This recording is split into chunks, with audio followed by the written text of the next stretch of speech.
Okay, so yeah, I'm just going to show you some examples, talk a little bit about physical visualization using data to create data sculptures and using digital fabrication and tools like 3D printers and laser cutters to create some of these physical data-driven pieces. I tried to break this down into a number of different types based off of what I've seen already being created. So these are some of the types that I've noticed, some of the categories that I've noticed that are related to physical visualizations and data-driven sculptures. So there's projects around like rotated area and line charts to make a 3D kind of 3D visualization that you could print out on a 3D printer. Then there's layered area and line charts where you can basically maybe laser cut and then layer multiple area charts or line charts to create a visualization that way. There's projects that do a lot with like size and count comparisons. Then obviously there's a lot that you could do with elevation and geographic topography. And then you could also just make like charts and graphs 3D, like bar charts or pie charts, line charts, and node-based visualizations. You could just kind of recreate that in a 3D physical environment. And the last thing is that's a little bit more hands-on and has user interaction to it is participatory visualization. So so a piece that has the audience actually participate in the creation of the visualization, which is kind of like a survey that over time and the more that people contribute to it turns into like a bar chart or some sort of visualization showing the data behind the survey. So I'm just going to show you a couple projects that are broken into these categories. So the first is rotated area charts. So this is a project that I believe was 3D printed and it's called Cylinder. And it's like a sound sculpture. So these are sound waves that are rotated and then 3D printed based off of the data. This is a visualization that is showing Japanese earthquakes data. So this is an earthquake over time and how it gradually gets stronger and stronger and stronger and then kind of fades away. So this is basically just a line chart, but rotated in a 3D kind of 360-degree rotation to create a 3D version of it. This is a project called Grand Old Party. And it's the same idea. It's a line chart that's rotated to create the 3D interpretation of a line chart. Each one of these shapes is showing voter approval ratings for Republican voters for the GOP presidential candidates in 2016, I think. The artist actually made these to be sex toys, which is really interesting. This is a piece by a friend of mine. It's using audio waves to visualize the sound of like the snare hit on a drum or a hi-hat. I think they're actually all sound waves from a drum set. But he, again, just took the line wave, the area wave, and then rotated it in a 3D 360-degree format, and then 3D printed them. And ultimately, this is just pieces for a chess set that he put together. So these are examples of layered area and line charts. So this is a visualization showing the world GDP. And it looks like this was either bent wire, just kind of layered and stacked. And then it could also be like a laser cutter to cut out these shapes. And then underneath was looks like topographic data. Maybe it's the same data, but that's probably created using a CNC mill. This is the same kind of layered area chart example. This is another one that's using FFT analysis on music. So these are audio waves. This is another example of showing layered area charts. And this is showing Central Park temperature data from 1900 to 2000. So each one of these is a year. And then this is another one that's showing temperature measurements in Helsinki. And this is, so each layer is 1 week, and it's for, I think, an entire year. And this was all done on a laser cutter. So another example is using size and count to compare different values. So the top examples are showing the breakdown visually of ingredients for certain meals. So how much you use of like butter versus milk versus sugar versus salt, etc.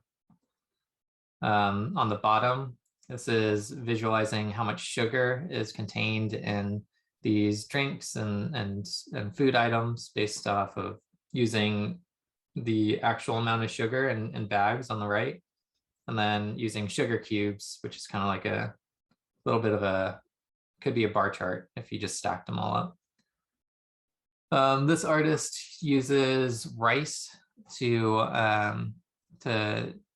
represent large amounts of data. So this is the total number of people around the world for, the total number of people around the world. And the stats are displayed using grains of rice.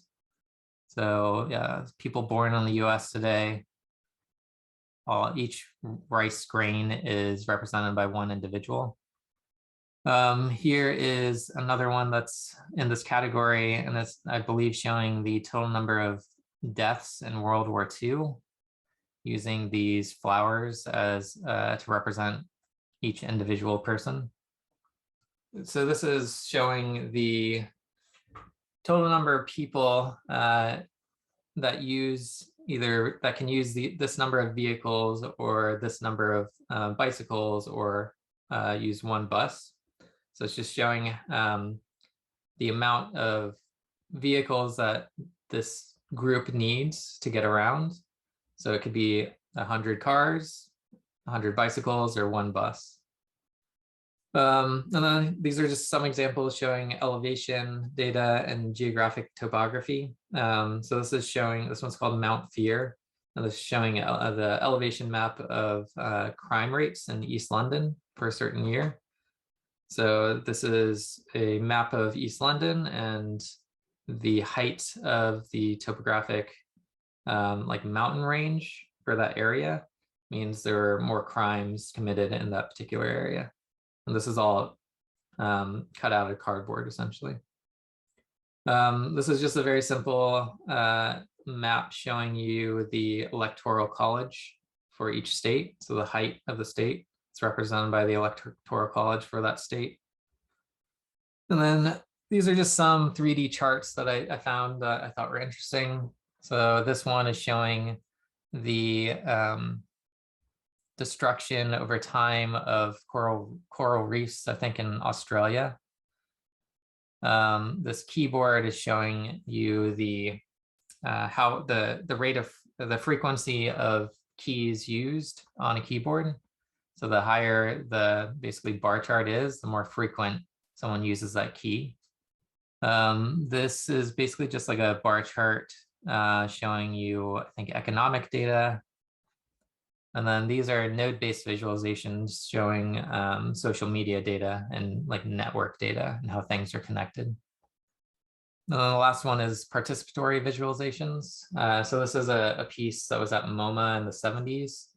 And it just asked this question, and each person had to put in a piece of paper or something into the yes or no category.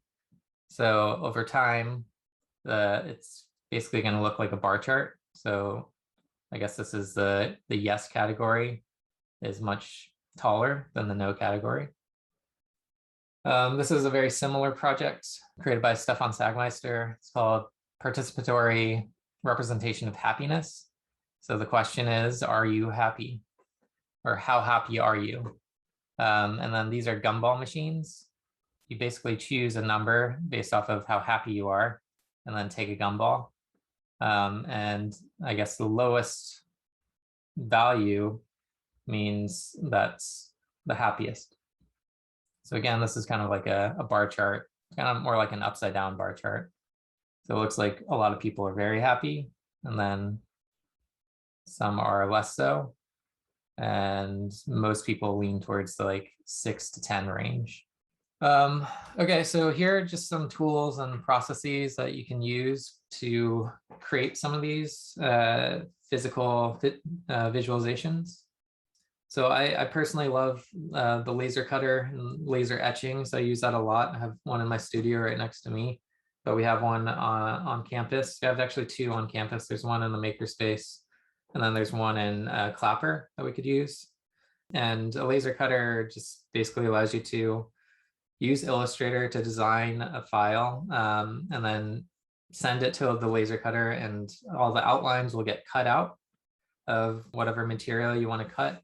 Like could be plexiglass or wood or cardboard. And then you could also etch. So if you wanted to etch like the name of like each country on a line chart or something like that, so you know that that line chart applies to that country, then you can etch the name on there. You can etch different designs on there. For most of you guys, you're pretty comfortable with Illustrator already. So it shouldn't be a huge step to design something in Illustrator and then send it to a laser cutter to get cut and etched. So a lot of the like stacked area charts that I showed you were done on a laser cutter. So you cut out each one and then kind of stack it up progressively. 3D printing is used a lot with stuff like this. We have a bunch of 3D printers in the makerspace in the library on Queens College, but we also have a bunch in Clapper too. So we have lots of 3D printers that you have access to. And then to design 3D renderings that you would then send to a 3D printer, there's lots of free software out there. Tinkercad is one that I use a lot, but there's tons of other ones. So it's pretty accessible and free to use all that stuff. CNC milling is, so 3D printing is additive. So it's using, it's spitting out plastic essentially to build up something. CNC milling is taking like a block of wood or a block of aluminum or something like that, and then taking away the excess that we don't need. But it's similar to 3D printing as because we need to use 3D rendering programs like Tinkercad to design it first, and then we can send it to the CNC mill. I showed you some examples of collections, like the grain of rice example is a really good one to show large amounts of data. So collections of things could be like a physical visualization. I've seen projects that use light as a way to visualize data, and then also projection mapping onto like 3D printed pieces. You could do stuff like that. But it's really endless. You can use any material, you can use anything to visualize data, visualize information in a physical format. So it could be like fabric. I've seen like fashion lines and dresses and blankets that are designed. The designs are inspired by data sets. Obviously, you can use household things that you find laying around like cardboard. Legos are really great for visualizing data. Showed you some examples that use food to visualize data. There's examples out there that use like plants and other biological materials to represent data in a physical way. String is really good, like string on nails is really good to represent data. And then you can use concrete, you can use like piping, wire, etc. So it's really a large world that you have a lot of a lot of options to play around with, create really interesting things. So the idea is just to kind of find a data set, find a topic that you're interested in that is inspiring you, and then think of a way where you could take that data and in a unique, interesting, and hopefully relevant way, relevant to the data, visualize it in like a physical format. Yeah, so that's kind of just a very quick spiel into physical visualization and data sculpture. Do you guys have any questions around that? So I'm also going to do like demo videos and examples each week from now until the end of the semester, where I am going to create a physical visualization using like the laser cutter and laser etching, using 3D printers, maybe using a CNC mill. So I'll put together videos on like my process from like start to finish to show you like how I go about creating these physical visualizations and the tools and processes that I use. So next week I'll put together a video that is around laser cutting, and the following week I'll probably do one around 3D printing. And then I'll share that with you, and then hopefully that'll be helpful. But if you are interested in going down this path, rather than like the web path and the like more programmatic path, then yeah, that's great. If you want to do both, that's even better. Not required to do both, but if you want to, that's fine too. So if you are going down this path rather than the web one, then for this week, I want you to just kind of play around with household materials to put together some sort of physical visualization based off of either like the data that you used in the midterm or other data that you found. And then the other thing is I want you to go to the Queens College Makerspace this week, go through the safety training and take a tour with Nick Normal. Nick's the head of the makerspace there. He's a great guy. Really excited about all this stuff and happy to show you around and talk to you about all the tools you have access to.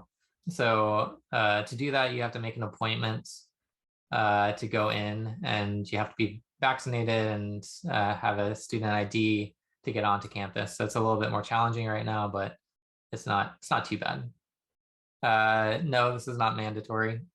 If you want to do the physical path, then it's much more highly encouraged to go to the makerspace, but it's not mandatory.